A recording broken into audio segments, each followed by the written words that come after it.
Bien, por último, vamos a hablar del punto 4, de la unidad 4, que como les anticipé recién en el anterior segmento, habla de los cambios en las políticas macroeconómicas y su impacto sobre el sector agropecuario entre 1970 y 2000 primero, conforme les pide acá el programa. Bien, en este sentido lo que podemos decir es lo siguiente, que arribados a la década del 70 se produce la finalización de los conflictos que, prórrogas mediantes, habían surgido entre arrendadores y arrendatarios, o sea, el último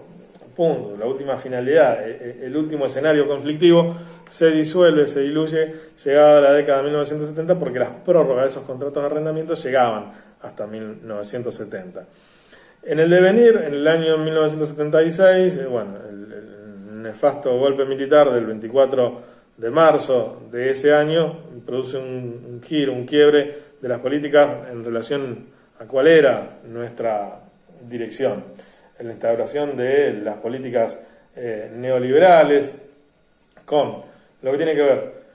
la no intervención del Estado en la economía, una abstención del Estado de intervenir en la fase económica, una reprimarización, una apertura a los productos del extranjero, y también todo lo que tiene que ver con una distribución del ingreso cada vez más regresiva, donde aquellos que más tienen cada vez más y los que menos tienen cada vez menos. Esto es todo enmarcado dentro de la concepción del neoliberalismo en ciernes allá por 1976, y que después esas políticas iban a continuar en franca aparición en la década del 90 en nuestro país. Un nuevo rol para el Estado en este sentido, la no intervención de la economía, y de allí el impacto que también produce en un país netamente agroexportador como el nuestro. Como forma, ahí te lo pide el programa también. Y después, en el devenir del tiempo, me interesa marcar acá, en este escenario, el año 1984, afortunadamente retomado el gobierno democrático, ya por un año anterior, en 1983. El año 1984 es importante, ¿por qué? Porque el gobierno triunfante goza de altos precios internacionales de los commodities, lo cual le permitió generar una cierta estabilidad que no iba a durar mucho a la postre desde el punto de vista económico, y obtiene la mayor cosecha en toneladas hasta ese entonces, un récord histórico que se logró en 1984, como te digo, acompañado de altos precios internacionales de los commodities y también de gozar hasta entonces de una bonanza climática que posibilitó esta coyuntura. También como dato, en el año 1984 es la primera vez que nuestro país logra el ansiado autoabastecimiento energético. Yo sé que esto es tema de otra bolilla, pero es importante destacarlo. El año 1984 produjo el ansiado autoabastecimiento energético que ya venía de la época como anhelo de Perón, allá por el año 49 con la Constitución, después retomado por Frondizi, después con los contratos petroleros que a la postre derogarían los decretos 744 y 745 del presidente Ilia entonces. Pero lo que te quiero decir es que la historia de nuestro país, desde el punto de vista energético, brincó en esta necesidad, es decir, fincar en la posibilidad de autoabastecernos energéticamente, que se logró en este año también, en 1984. Bien, esto no iba a durar mucho, como te decía, como te adelanté, porque las dificultades económicas que iban a ir sucediéndose hacen que nos encontremos con la aparición en el año 1985 de un nuevo plan económico, el Plan Austral, que fue concebido por el gobierno de turno como lo que yo siempre denomino un shock antiinflacionario. Es un plan de ajuste fiscal con control de la oferta monetaria, donde lo que se logra es un congelamiento de salarios, un congelamiento a nivel macroeconómico tendiente a controlar la inflación, que a la postre se descontroló y fue hiper, en definitiva. Esto también produce un impacto dentro de lo que es la actividad agropecuaria de nuestro país. Todas las medidas a nivel económico que se adopten producen claramente un impacto en nuestra mayor actividad económica, en definitiva. Y el segundo hito en este sentido que te quiero mencionar es ya nuevo gobierno mediante en la década del 90, es la aparición en el año 91 del plan de convertibilidad, que originó la ley 23.928 este plan de convertibilidad donde un peso es igual a un dólar, y en definitiva dentro del cual transitamos durante la década del 90. Sin perjuicio de lo cual, dentro de este plan de convertibilidad también, como te había adelantado antes, una reafirmación de lo que era la doctrina del neoliberalismo, dentro de lo que es la desregulación, la reducción del gasto público y recorte de lo que tenga que ver con el gasto social, amén de lo que es el proceso privatizador, estas ideas de Milton Friedman de capitalismo y libertad, bien consignadas en la década del 90, que con relación a esta cuestión, el proceso privatizador mediante, donde el Estado obviamente vuelve a asumir ese rol de abstención de intervenir en la economía,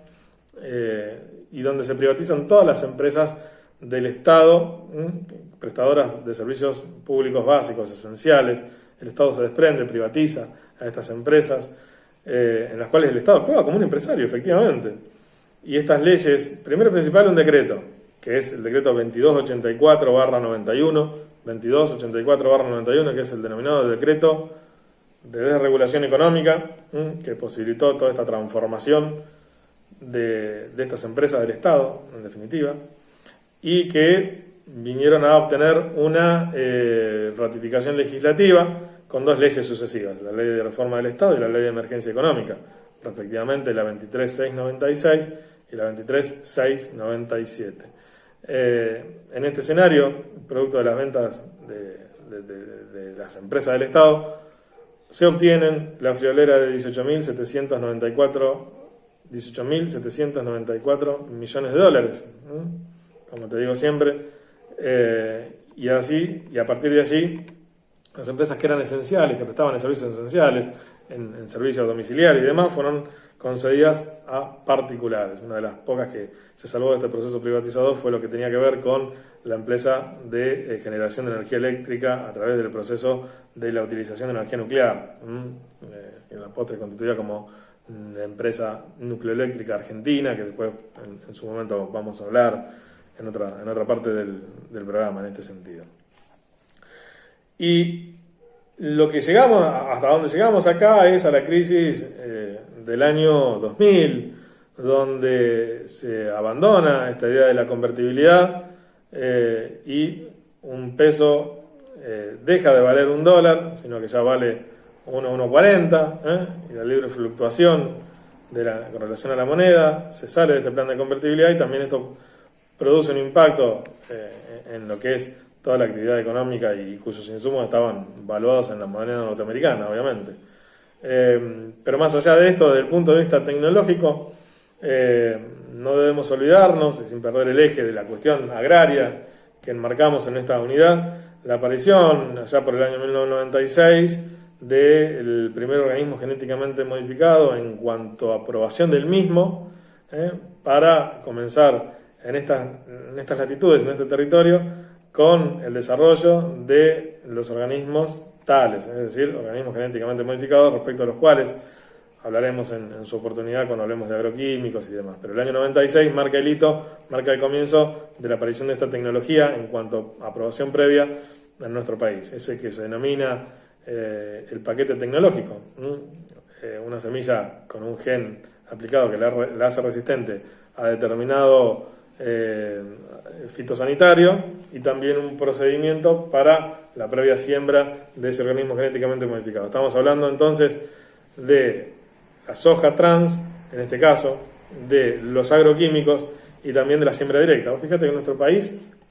fue el primer país del mundo donde se aplicó este sistema de siembra directa, este sistema de siembra sin necesidad de retorar la tierra y sembrando sobre los rastrojos de la cosecha anterior.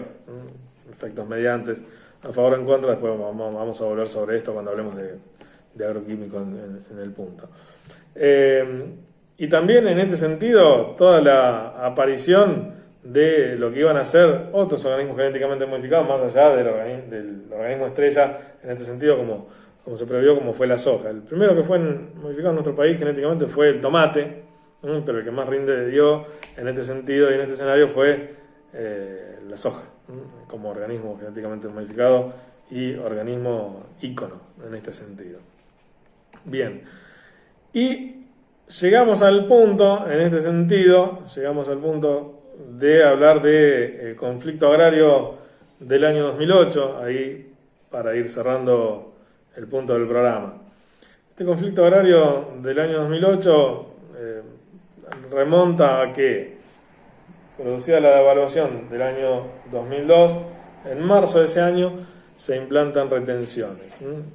este momento vamos a hablar que se denominan retenciones y demás. Les adelanto que son tributos que solamente puede establecerlos el Poder Legislativo y que gravan la introducción o egreso de una mercadería de una jurisdicción determinada. Son los famosos derechos de exportación. Como facultad del Poder Legislativo, de poder imponerlos, de poder modificarlos, de poder establecer alícuotas, de derogarlas o de, en definitiva, suprimir una actividad que estaba grabada. Como tributos, en definitiva, que son. Bien, marzo de 2002, entonces, como te decía, se implantan retenciones, 13,5% a la soja y el girasol, 10% de los restantes productos primarios. Posteriormente, ese porcentaje del 13,5% salta a un 20%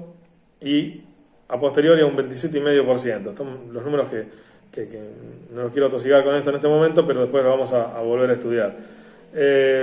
¿Por qué iba el incremento en el porcentaje de las retenciones? Bien, ni más ni menos porque esto iba de la mano de la evolución internacional del precio de las commodities. La soja en este caso puntual, que se tomó de referencia para grabar, pasó de 390 a 590 dólares en la bolsa de Chicago y obviamente como estas retenciones grababan la exportación del producto, tomaban en cuenta el valor internacional del mismo. Entonces, de allí el elevado porcentaje. Esto generó un conflicto. No era el primer conflicto que se había generado en nuestro país, porque el primero fue la protesta rural que le efectuaron al presidente Alfonsín allá por el año 1985. Muchos de ustedes no habían nacido, pero en ese momento la protesta rural se denominó el camionetazo que le hicieron a Raúl Alfonsín, pero porque en ese sentido no se discutía cómo distribuir los excedentes, sino cómo distribuir las pérdidas. Acá se estaba hablando de cómo distribuir los excedentes, lo que se generaba a partir de la exportación de este tipo de productos. En definitiva, la variante de la movilidad que se va a plantear con la resolución 125 del Poder Ejecutivo, en este caso, el Ministerio de Economía, en cuya delegación recaía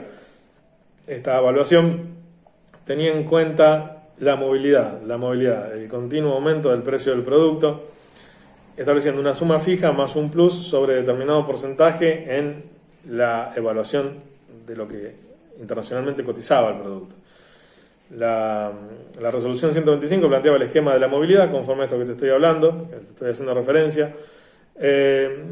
y conforme a la evaluación que tenía en ese momento la soja en la cotización del mercado de Chicago, de existir la posibilidad de haber aplicado a esa variante de la movilidad, el esquema de retenciones de la soja hubiera tributado un 44%. Razón por la cual, ¿qué fue lo que sucedió? Bueno, ya todos conocemos cuál fue la historia de la resolución 125, el voto no positivo en el desempate del presidente de la Cámara, Julio Cobos, y en definitiva, ¿qué era lo que buscaba esa resolución? Obtener Estado legislativo, es decir, transformarse en ley. ¿Por qué? Porque te dije anteriormente que el poder habilitado desde el punto de vista constitucional para establecer, modificar o crear alícuotas respecto de una exportación de productos es el poder legislativo. 75, inciso 1, 2, artículo 4, que después vamos a volver sobre esto. Decir la naturaleza tributaria de estas gabelas, precisamente. Y en definitiva, el esquema de retenciones quedó como estaba establecido previo a la resolución 125, allende la cuestión de la movilidad, esta cuestión del reajuste permanente conforme variaba el precio internacional del producto. Entonces, hasta ese momento eran un 35%, un 32%, un 27,5%, un 23% y un 20% respecto de lo que era la soja, el girasol, el trigo, el maíz y los restantes productos primarios. Lo que sí fue variando a posteriori fue la evolución internacional de determinados productos que a la baja de la cotización, de lo que había tenido en cuenta para grabarlos como tal, el gobierno hizo que se redujeran esos porcentajes, me estoy refiriendo puntualmente al trigo y al maíz, que pasaron a tributar un 5 puntos porcentual por debajo de lo que habían sido originariamente pactado en cuanto a la tributación. ¿Por qué? Porque bajó el precio internacional de la cotización y lo que se tenía en cuenta para grabar era esa circunstancia. Así que, bueno, no obstante lo cual, vamos a volver en su momento, cuando hablemos de retenciones, cuando hablemos de agroquímicos, sobre estos puntos, me parecía interesante sí plasmarlos en el programa para hacer una referencia histórica en el contexto en el cual estamos transitando en esta línea histórica que arrancamos allá por 1535, 1536 y que llegamos casi hasta nuestros días en este sentido. Así que bueno, les agradezco mucho la atención, espero que les haya sido de utilidad el material.